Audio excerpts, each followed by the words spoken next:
పెళ్ళైనప్పటి నుంచి 3, 4 నెలలకు ఒకసారి పీరియడ్ వస్తుంది. విపరీతమైన నొప్పి. ఇది నార్మలేనా?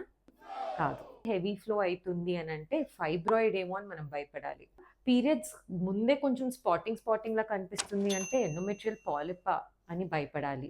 పీరియడ్స్ అప్పుడు విపరీతమైన నొప్పి, అడెనోమయోసిసా అని డౌట్ పడాలి. నార్మల్ పీరియడ్స్ అనేది 21-35 రోజుల లోపల ఎప్పుడైనా రావచ్చు. దీనికన్నా తక్కువ రోజుల్లోనే వచ్చేస్తున్నా, ఎక్కువైతున్నా కూడా కరెక్ట్ కాదు. కామన్‌గా చూసేది ఇంటర్ స్టూడెంట్స్‌లో ఎగ్జామ్స్ టైమ్‌లో స్ట్రెస్ వల్ల పీరియడ్స్ ఇర్రెగ్యులర్ అయ్యే రిస్క్ ఒకటి ఉంటుంది. ఎక్సెసివ్ వెయిట్ గెయిన్ లేదా ఎక్సెసివ్ వెయిట్ లాస్.